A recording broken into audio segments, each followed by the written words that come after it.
Hi guys, we're the KGS Collective and I'm the host Rafay and Zahra, and we have the heads of Kids for Kids organization here. Can you please introduce yourself? I'm Zoya Sneni, I'm co-head for Kids this year. And I'm Anaya Kalia, and I'm with Zoya. I'm the co-head for Kids for Kids. Okay, so guys, tell us exactly in 2 lines what exactly you do at Kids for Kids. So Kids for Kids was this initiative started like good 5 years ago underneath the Save Our Children's Foundation, which basically promotes peer-to-peer tutoring, which allows kids to understand and get a better education. And because underprivileged kids, they don't have a lot of facilities in the first place, so we try to give them the best possible education that they can, so that they can meet us almost halfway when it comes to substantial education. So our first question is, what's the biggest success you've had at Kids for Kids? I think one of our biggest successes was last year when we had the donation drive, because we have a winter donation drive every year. However, last year we had one donator who gave so many clothes, not just sweaters. So that allowed us to give every single kid a sweater, a shirt, and a pant, which to us isn't a lot, but for them is an insane luxury because they're so expensive. And what other challenges come up when you're working with these underprivileged kids in schools? So essentially, the main challenge is obviously getting the teachers to show up. When we were teachers as well, of course, it became very difficult to show up every single Saturday. But I feel like once you get to know the kids, once you develop a bond with them, you only look forward to showing up every Saturday. Another thing is the kids aren't conditioned to behave, so they sometimes can become very rowdy, and they don't know how to. You need to have skills to kind of deal with that, coexist with each other. So if someone wanted to help with the literacy and engagement of the underprivileged, what steps should they take? Divide the whole process into like 3 steps. Could you do that? How did you guys do it? So we went. So it was started when someone from KGS went to SOCF, and they talked to them about wanting to start with underprivileged kids because she had previously worked with them and was really interested in it. Yeah. And then under that, she found a way to do that.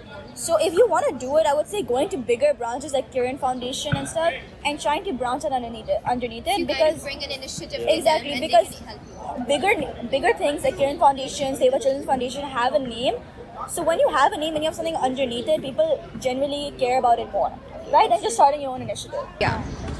And kind of like, you guys have been at Kids for Kids for how long? So I have been there for a year, and Zoya has been there for 4. I've been here for 4 years. Yeah, this is her So 4th if you year. had Since 10th to... grade. Since 10th grade, so I was teacher, then fundraiser head, then media head, as long as teacher in both those years. Yeah. I joined as teacher, and then we both became heads. So that's kind of how you built your way up from the teacher. exactly, to, like, yeah, head. yeah. So if you kind of think back over your year at Kids for Kids, and do you have like a certain memory or like something that happened that kind of pushes you to do the best there? So it's actually a very good question. One of my favorite memories with the kids is when I used to bring my guitar over to Kids for Kids. Yeah, I've seen videos of that. So I feel like when you bring a very raw and genuine skill to with the kids, they obviously acknowledge it, and they like you a lot better, and they get to know you a lot better. It's better to connect with them that way. So I used to sing with them, and we also used to sing nursery rhymes together. All the teachers used to sit together with them. I think so that's it the only created thing a that calmed very them down. yeah, it was a very warm and a comforting environment for them, which I feel like got my way into my position for head in the first place. What about you, Zoya? I've had so many memories with them because I didn't only I've had these 4 years, but I also did an internship where I taught them a play. And so we don't have our favorites, but there's one kid, Prem, who's been with me this entire time. So he'll be like, Miss, I don't want to study, and then he'll leave the class. But then when this year when he came back, I would get mad very easily. I would be like, where are you guys going? And this year, he was more chill with me, and it was really nice. And I had this solar system class, which I think has to be my favorite one, because explaining them that there's life outside of Pakistan is so hard, but then explaining them that there's a solar system was just that's not possible. They're interested. They're And genuinely they're so very interested because they don't teach it to them because they're why would they need to know that, right? But it's the luxury that they don't have that we're giving them. And then we made a whole little solar system thing, and we put the moon and the sun and everything, and it was just an experience for them that they'll never forget because it's a luxury they got to learn something like that. Yeah. I think that was one of my best experiences, honestly.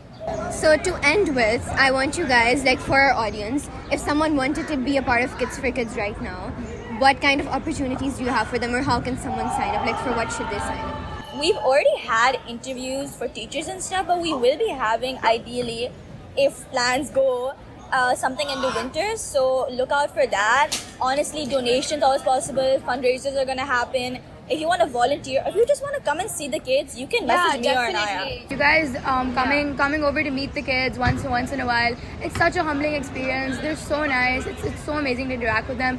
And also around in November in the winters, we're planning to have a renovation sort of day where we're repaint the entire place. That's going to be so much fun. Yeah, with them, and you make it a lot more comfortable for kids and make it sort of like a classroom experience for them.